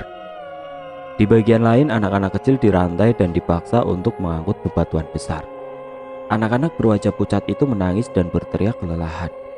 Tetapi tubuhnya terus bekerja. Mereka mendekatiku, mencoba untuk menggapaiku sembari merintih meminta tolong. Aku berjalan menjauh, tetapi sebuah tangan hitam dan besar mencengkram bahuku hingga aku tidak bisa bergerak. Aku mencoba memberontak, tetapi tangan besar itu begitu kuat. Tidak, lepas. Aku terus memberontak, tetapi semakin aku mencoba lepas, tangan itu semakin erat mencengkram. Tidak, jangan. Aku terbangun dengan nafas terengah. Sejenak aku memindai sekitar dan bernapas lega saat ternyata aku ada di kamarku sendiri. Kuusap keringat di dahi yang turun dengan deras. Aneh, kenapa aku mendapatkan mimpi seburuk itu? Apakah mungkin setan perempuan itu masih mengincarku? Aku segera bangkit dan duduk di tepi ranjang. Jam di dinding menunjuk angka 2. Aku pun bangkit dan keluar dari kamar menuju kamar mandi untuk mengambil wudhu. Setelahnya aku khusyuk meminta pertolongan kepada sang kolik. Loh, Mbak Putri nggak siap-siap kerja? Harry yang sudah lengkap memakai seragam duduk di sebelahku di ruang makan. Iya, rencananya Mbak mau keluar dari pabrik itu. Loh, kenapa? Tanya ibu sembari meletakkan air putih 1 teko di meja makan. Enggak apa-apa Bu, Putri merasa kurang sreg aja kerjaannya. Terlalu berat dan terkekang. Putri jadi gak ada waktu buat ngurusin ibu dan Harry. Terus kalau gak kerja nanti sekolah Harry gimana Mbak? Harry diam sejenak. Apa Harry ikut cari kerja? Kamu masih kecil Her, mana ada yang mau pakai jasa kamu? Ibu menyela. Tenang Harry, kamu belajar aja yang rajin. Masalah biaya serahkan sama mbakmu ini. Mbak yakin suatu saat bisa menyekolahkan kamu sampai lulus. Aku memberi semangat Harry supaya dia tidak khawatir. Lalu aku menatap ibu yang tengah lahap memakan lele goreng buatanku. Tidak biasanya ibu mau memakan ikan air tawar itu, meskipun sudah dipaksa sedemikian rupa. Bu, enak ya lelenya? Tanyaku sembari tersenyum. Iya enak. Ibu tidak berhenti mengunyah. Kalau sambelnya enak juga enggak? Tanyaku lagi. Enak banget. Ibu masih terus mengunyah. Lalu tiba-tiba ibu berhenti makan dan menatapku. Gimana kalau kita jualan pecel lele aja? Kayak yang di kota-kota. Aku tersenyum mendengar ucapan ibu, karena akhirnya beliau sadar apa yang sedang aku pikirkan. Putri juga rencananya gitu Bu.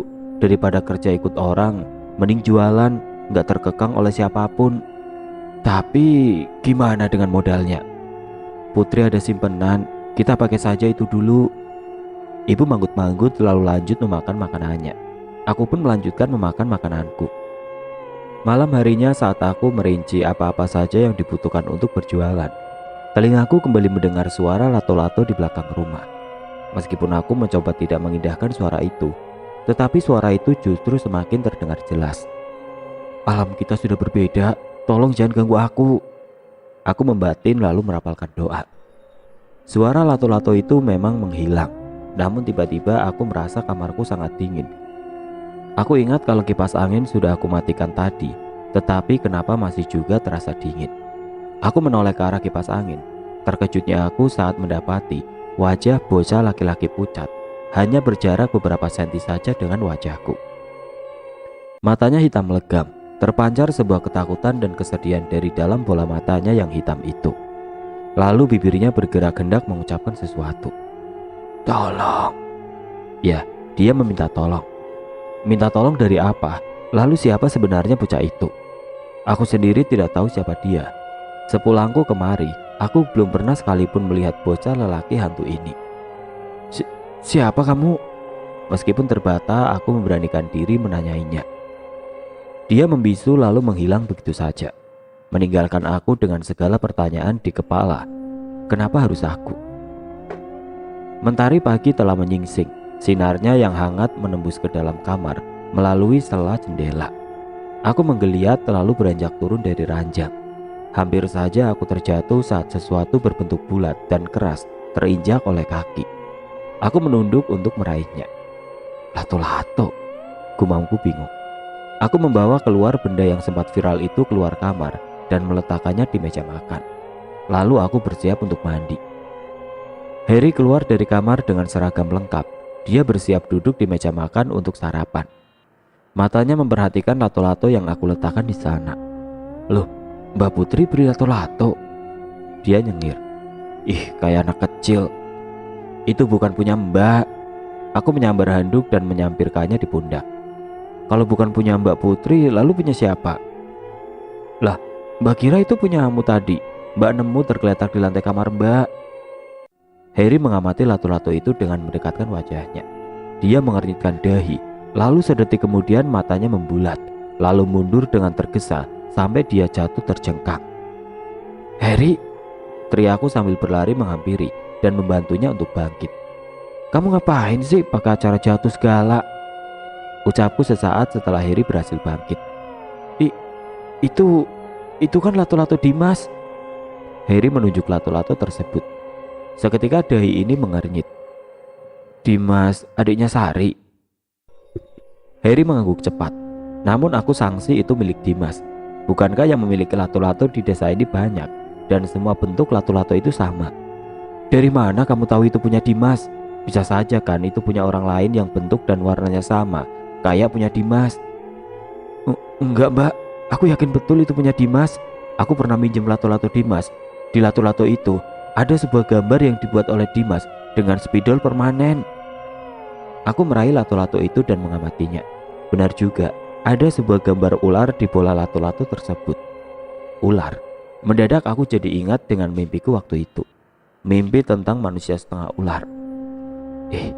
Aku meletakkan kembali lato-lato ke meja. Udah Mbak, aku mau berangkat aja.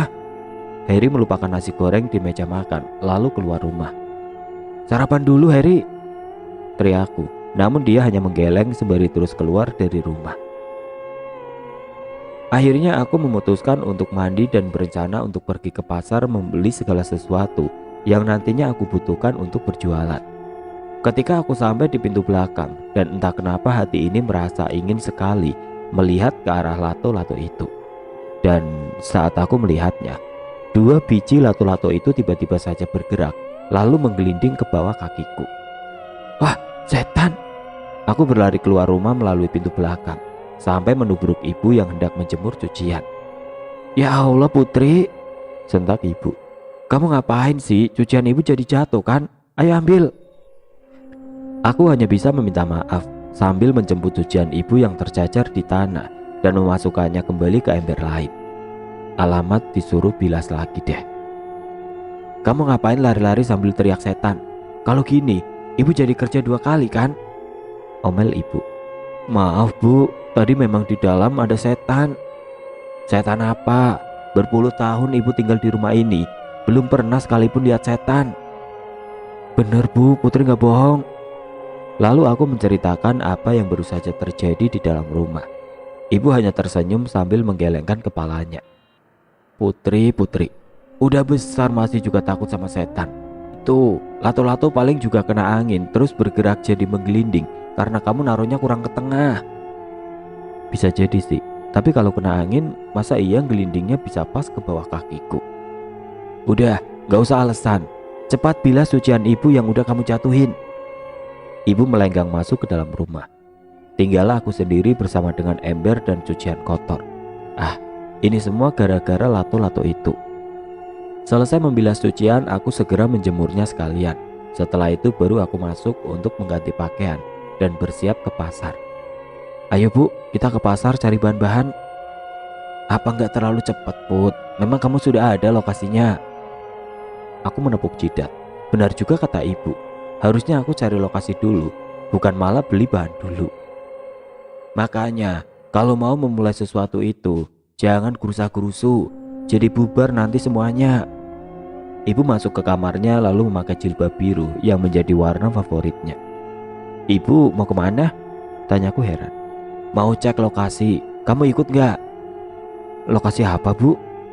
Ya lokasi buat jualan kamu. Ibu dapat tawaran lokasi yang bagus buat jualan. Letaknya di ujung kampung, dekat dengan jalan utama yang menuju jalan raya. Aku mengernyit sejenak.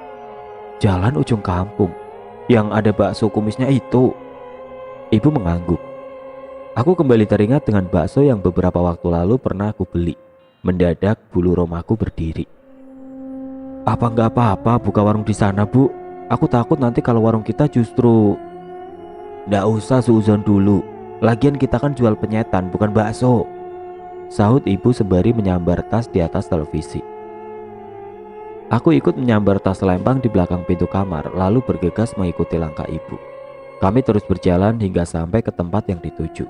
Di sana, seorang bapak-bapak berdiri di bawah pohon mangga di seberang warung bakso yang sudah terlihat ramai. Assalamualaikum Mas Burhan, ucap ibu sesampainya di depan bapak-bapak itu. Waalaikumsalam Mbak Larsi, jawabnya. Ini Putri Mas, anak saya. Ibu menyentuh pundakku sebagai isyarat agar aku menjabat tangan Pak Burhan. Saya Putri, Pak. Cantik ya, manis kayak ibunya. Pak Burhan terkekeh membuat beberapa kerutan di wajahnya semakin jelas. Ya cantik Mas, namanya anak perempuan. Ibu ikut terkekeh. Sementara aku hanya bisa tersenyum simpul, malu. Jadi gimana Mbak Larsi? Tempatnya adem kan? Nanti Mbak Larsi bisa ambil listrik di rumah saya. Tunjuk bapak itu ke rumah yang tidak jauh dari jalan. Ibuku mengangguk setuju. Mereka berbincang sejenak sebelum akhirnya ibu menyerahkan sebuah amplop pada bapak itu. Tidak berapa lama kami berpamitan untuk pulang. Loh Bu, yang ibu kasih ke bapak itu tadi apa? Tanyaku sembari berjalan pulang. Itu uang sewa, Put. Ibu sudah menyewa lahan itu untuk kita jualan selama 3 bulan. Mataku membulat. 3 bulan? Ibu dapat uang dari mana? Putri kan belum kasih ibu uangnya. Ibu menjual perhiasan peninggalan bapakmu. Hasilnya lumayan. Sisanya bisa kita gunakan untuk membeli perlengkapan warung. Tapi Bu, Putri kan... Nggak usah dipikirkan, Put. Yang penting keinginan kamu memiliki usaha sendiri terwujud. Aku langsung menghambur memeluk wanita yang sudah melahirkanku itu. Memang pengorbanan ibu itu nggak pernah ada habisnya. Sesampainya di depan rumah, aku terkejut melihat Mbak Yayu dan Mas Wahyu berdiri di teras. Mereka tersenyum saat melihatku mendekat. Mbak Yayu, Mas Wahyu? Aku menyalami Mas Wahyu lalu memeluk Mbak Yayu. Gimana kabar kamu, Put? Mbak Yayu mengelus pundakku. Alhamdulillah sehat, Mbak. Syukurlah. Mbak Yayu dan Mas Wahyu kompak berucap. Oh ya Bu, kenalin ini Mbak Yayu sama Mas Wahyu, teman Putri di pabrik. Mereka lah yang bantuin Putri. Aku memperkenalkan 2 orang penyelamatku itu pada ibu. Ibu dan kedua temanku itu saling bersalaman. Lalu ibu menyuruh kami masuk ke rumah. Silahkan dinikmati Mas, Mbak, ujarku sembari meletakkan 3 gelas teh hangat dan beberapa cemilan kecil di meja. Mereka dengan senang hati meminum teh buatanku, lalu memakan cemilan sambil sesekali bercerita. Dari Mbak Yayu, aku dengar pabrik sosis perlahan mulai bangkrut. Banyak pegawai dipecat dan sebagian lagi mengundurkan diri. Kabar jika pabrik membutuhkan tumbal sebagai penglaris menyebar dengan cepat. Entah siapa yang menyebarkannya, tapi berita itu sudah menjadi rahasia umum. Mbak Yayu kini membuka warung di depan rumahnya, sementara Mas Wahyu masih mencoba peruntungan bekerja di pabrik lainnya. Andai saja tidak ada mereka, mungkin aku tidak lagi di sini. Tadi ibu kamu cerita, kamu mau buka warung penyet ya? Tanya Mbak Yayu sembari mengunyah cemilan. Iya Mbak, daripada kerja ikut orang, aku trauma. Semoga warung kamu laris manis ya Put, ucap Mas Wahyu. Amin, sahutku dengan semangat. Kami pun melanjutkan bertukar cerita sampai bosan. Bu, hari ini jadi ke pasar kan? Tanyaku setelah melihat Heri pergi ke sekolah. Gimana kalau kita ke toko Pak Gio aja? Hitung-hitung ngelarisi dagangannya Pak Gio, jawab ibu. Boleh juga Bu, lebih dekat juga kan? Ibu hanya menjawab dengan senyuman. Lalu sesaat kemudian kami beranjak menuju toko Pak Gio yang ada di ujung kampung. Sesampainya di sana, Pak Gio menyambut kedatangan kami dengan senyuman ramah. Dia menawarkan beberapa barang yang mungkin akan kami butuhkan nanti, seperti baskom, capitan gorengan, dan lainnya. Meski tidak terlalu besar, tetapi toko Pak Gio sangat komplit, jadi tidak perlu lagi ke pasar. Wah, Dek Putri hebat juga ya, bisa buat warung makan. Pak Gio memuji dengan senyuman lebar. Tangannya cekatan memasukkan barang belanjaan ke dalam plastik. Belum apa-apa Pak, kami masih mencoba. Doakan saja laris ya Pak. Ibu menjawab dengan ramah. Pak Gio mengangguk sembari tersenyum. Aku menyambar semua belanjaan setelah Pak Gio menyebutkan nominal keseluruhan belanjaan. Setelahnya kami berpamitan pulang. Namun ketika baru beberapa langkah, aku merasakan ada hawa dingin yang menabrak tubuh. Seketika aku merasa menggigil, padahal cuaca sedang panas. Aneh. Lagi-lagi aku terbangun di depan sebuah istana megah.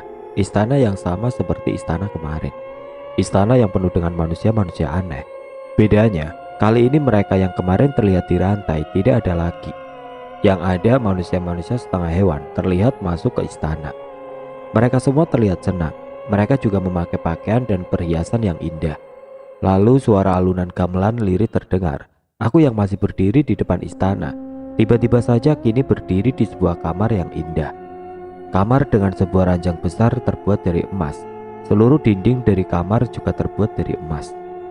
Aku takjub. Tetapi sedetik kemudian, ketakjubanku berubah menjadi ketakutan. Ya, tiba-tiba saja aku sudah memakai pakaian pengantin adat Jawa. Lalu dua orang perempuan setengah ular masuk ke dalam kamar dan membimbing kedua tanganku. Seperti kerbau yang dicocok hidungnya, aku menurut begitu saja. Padahal dalam hati aku benar-benar ketakutan dan enggan mengikuti kedua wanita itu. Mereka terus membimbingku berjalan keluar dari kamar menuju sebuah singgasana emas yang begitu megah. Di sana seorang pria tengah berdiri dengan sikap ponga. Pria itu melirikku tajam lalu tersenyum miring. Tidak. Aku terbangun dengan nafas tersegal. Sejenak melirik jam di dinding yang masih menunjuk angka 2. Tapi yang aneh dan terasa sangat nyata, aku masih ingat betul wajah pria setengah ular yang duduk di singgasana itu. Aku bergidik dan bergegas keluar dari kamar untuk mengambil wudhu. Di saat ketakutan merajai hati, aku rasa hanya pada Tuhanlah aku mengadu. Namun saat sampai di pintu kamar, kakiku menginjak sesuatu yang lunak dan panjang. Sesuatu itu bergerak hingga aku berjingkat dan kehilangan keseimbangan, hingga jatuh terduduk di lantai. Aku mengamati sesuatu yang kini bergerak meliuk-liuk di depanku. Seekor ular hijau berukuran besar menghadang jalan. Ular itu melenggak-lenggok lalu perlahan berdiri. Aku yang terpana melihat sesuatu hal ganjil di depanku itu hanya bisa melongo. Ingin teriak tapi bibirku terasa keluh. Tiba-tiba saja ular itu berubah menjadi sosok pria yang ada dalam mimpiku. Hanya separuh tubuhnya yang berbentuk manusia, separuh lagi tentu saja berbentuk ular. Dia mendekatkan wajahnya ke wajahku. Sosoknya memang tampan, kulitnya putih dan matanya indah dengan pupil mata kuning dan hitam memanjang. Dia tersenyum. Sesaat aku terpesona dengan karismanya, hingga ketika taring-taringnya terlihat, aku pun tersadar jika di depanku bukanlah manusia asli. Mbak Putri, Eri membuka pintu kamarku dengan kencang. Sosok di depanku mendadak hilang begitu saja. Harry bergegas memapahku bangkit karena sungguh tulang-tulangku terasa lemas. Adik lelakiku itu lalu mendudukkan aku di tepi ranjang. Harry tadi dengar suara benda jatuh dari kamar Mbak Putri. Harry panggil-panggil juga nggak ada sautan. Jadi Harry terpaksa dobrak pintu kamar Mbak karena khawatir terjadi apa-apa. Aku hanya mengangguk. Harry menyentuh keningku sesaat lalu menariknya kembali. Mbak Putri demam. Tunggu ya, Harry bilang sama ibu dulu. Dia lalu keluar dari kamar meninggalkan aku sendirian. Mendadak teringat kembali dengan sosok pria setengah ular itu. Mau apa dia? Kenapa dia mengejarku sampai di alam nyata? Ibu memberikan obat penurun panas setelah sebelumnya memberiku semangkok bubur hangat. Gara-gara aku, ibu dan Harry harus repot membuat bubur tengah malam. Setelahnya, aku merasa mengantuk. Namun di sela kantuk yang mendera itu, aku mendengar suara berisik di luar rumah. Penasaran, aku pun beranjak dari ranjang dan mengintip melalui sela jendela kamar. Mataku memincing melihat keluar rumah yang masih gelap. Hanya ada bola lampu 5 watt yang memberi penerangan. Tiba-tiba aku melihat sekelebat bayangan lewat dan berhenti di bawah pohon mangga. Aku mempertajam penglihatan ke arah pohon mangga dan terkejutnya aku saat melihat ada seseorang di sana. Dari perawakannya aku yakin dia seorang pria. Saat ini pria itu sedang berdiri membelakangiku. Pria itu menoleh ke kanan dan ke kiri, lalu berbalik dan membungkuk. Wajahnya tertutup oleh masker hingga aku tidak bisa mengenalinya. Sesekali pria berjalan mondar-mandir di depan halaman rumah.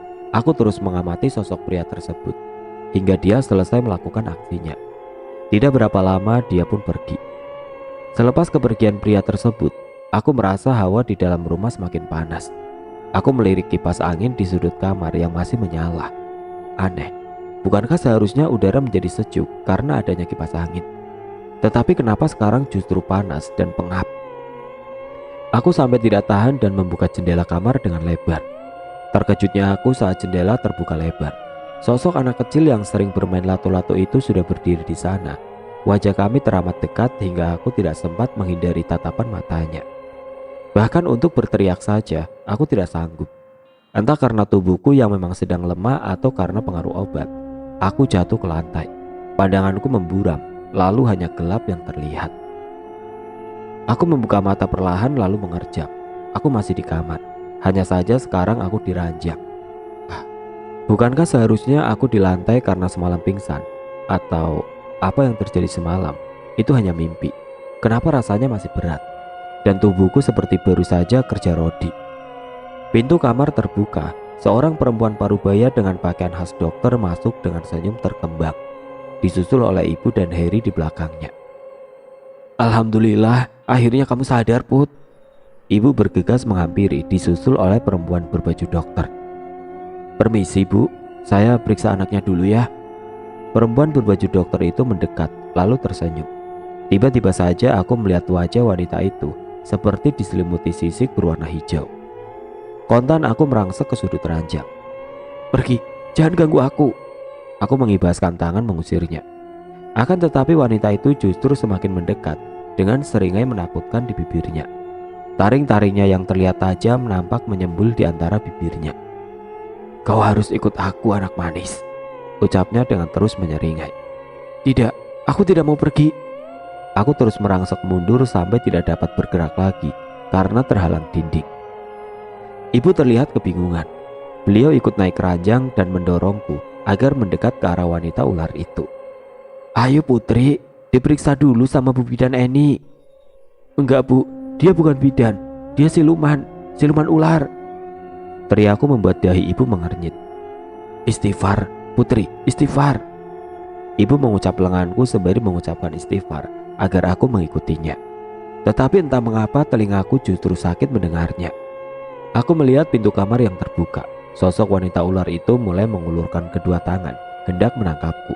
Sementara ibu terus memegangiku. Tidak ingin menjadi santapan siluman itu, aku mendorong tubuh ibu dan melompat menuruni ranjang. Dengan langkah lebar aku berlari keluar rumah. Lagi-lagi aku dibuat terkejut karena di halaman rumah terdapat banyak sekali ular. Tubuh mereka yang mengkilap diterpa sinar matahari memenuhi halaman rumah. Tidak ada sejengkal tanah pun yang tersisa untukku berpijak. Putri, aku menoleh dan melihat ibu berlari menyusulku. Di belakangnya, wanita ular itu mengikuti. Berhenti, jangan mendekat.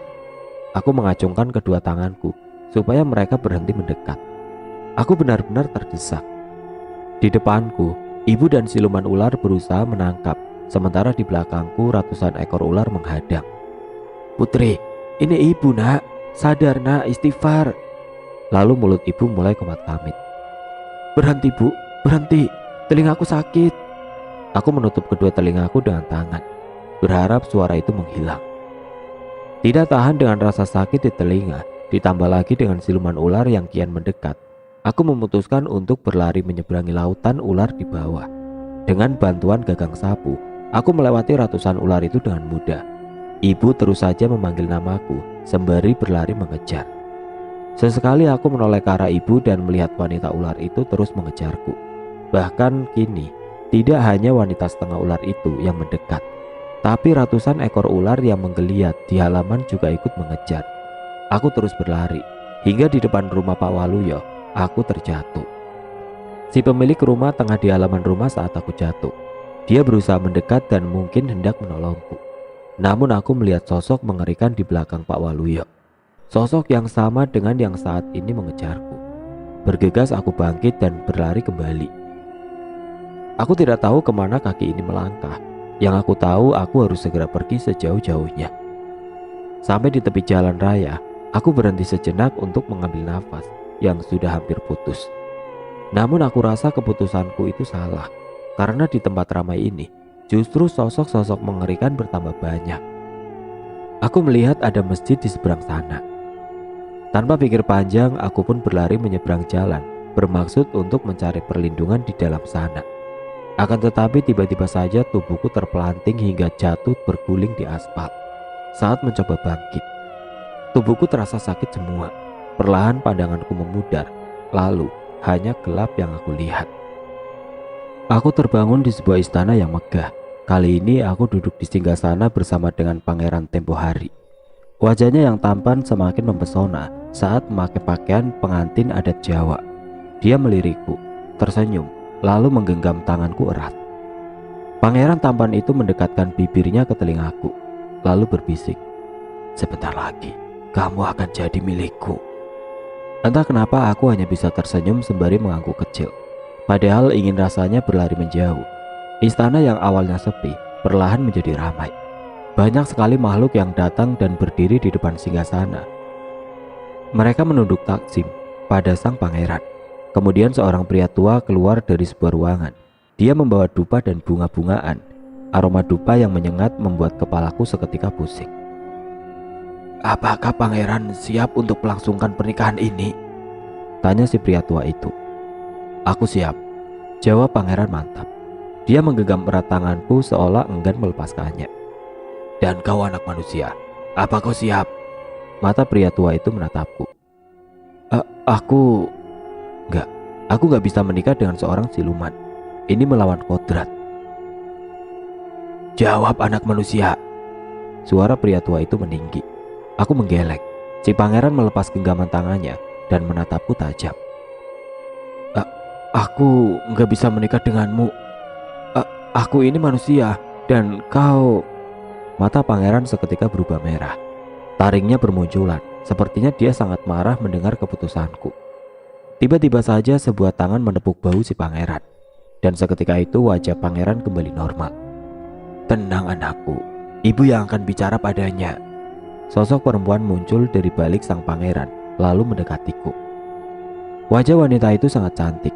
Wajah khas pribumi yang memancarkan kecantikan alami. Senyumnya mengembang. "Anakku." Dia meletakkan tangan di bahuku. Mata wanita itu menatapku tajam lalu kembali tersenyum. "Maukah kamu menikah dengan anakku Pangeran Cakra?" Aku diam. Entah kenapa aku begitu terpesona dengan kecantikan wanita itu. "Tenang saja, kami akan menyayangi dan memperlakukanmu sebaik mungkin. Kami juga akan menuruti semua kemauan kamu. Apapun yang kamu minta, kami akan menurutinya." Dia diam sejenak. "Bagaimana? Mau?" Bagai kerbau dicocok hidungnya. Aku mengangguk. Pangeran bernama Cakra itu kembali menggenggam tanganku. "Kalau begitu, kita mulai ritualnya," lantang ibu dari Pangeran Cakra memerintah. Sesaat kemudian beberapa wanita bergaun merah masuk lalu berhenti di depan singgasana. Mereka ada lebih dari 10 orang dan masing-masing membawa nampan yang ditutupi oleh kain hijau berhiasan emas di sudut-sudutnya.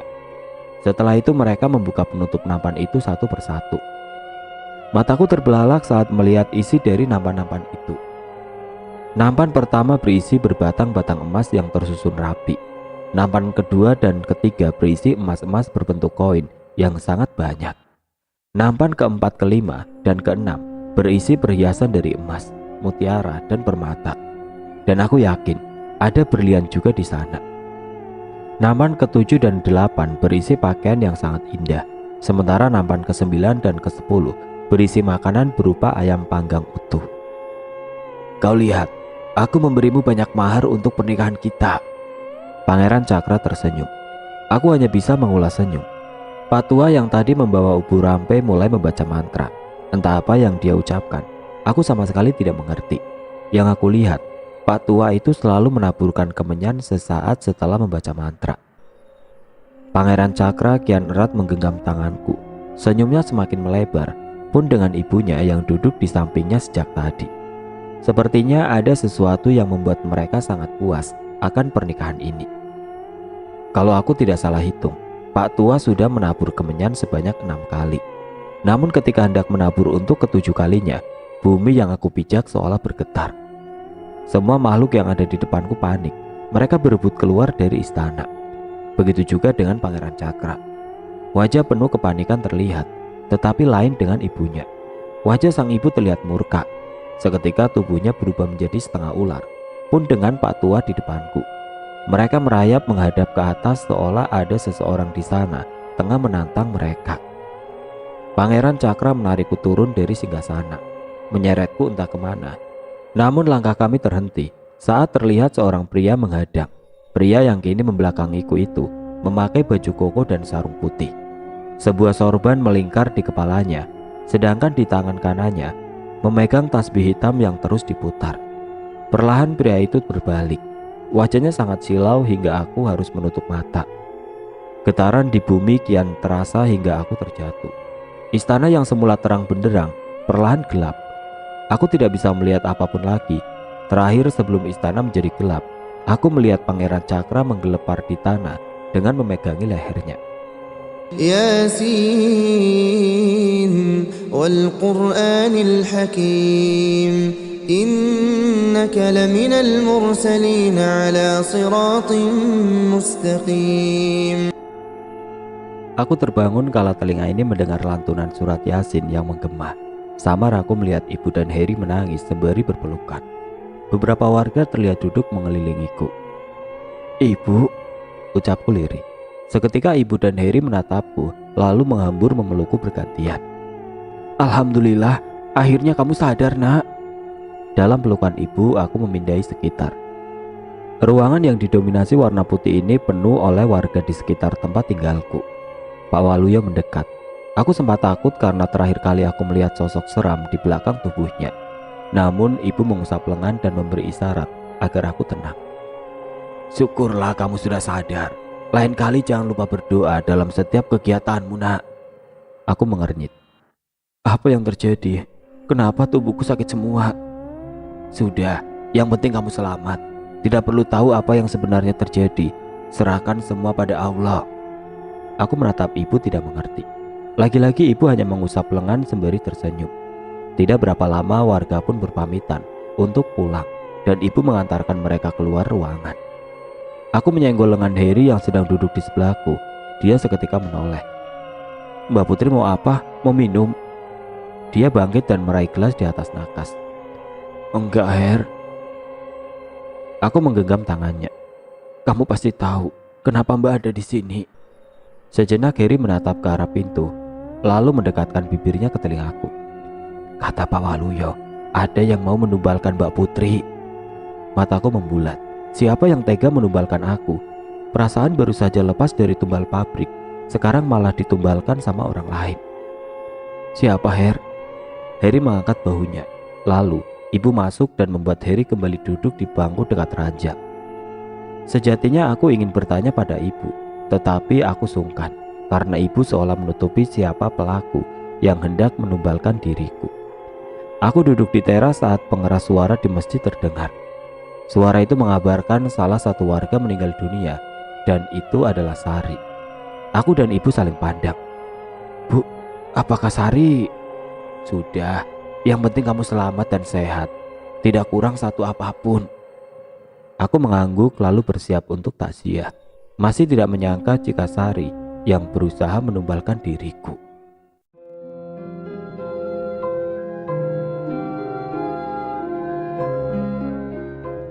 Oke teman-teman, sekian untuk cerita kali ini. Bagaimana menurut kalian tentang kisah ini? Tulis komentar kalian di kolom komentar. Dan bagi teman-teman yang baru bergabung, jangan lupa untuk like, komen, share, serta subscribe channel ini. Dan nantikan kisah-kisah horor berikutnya tetap di channel Berita Mistis. Wassalamualaikum warahmatullahi wabarakatuh.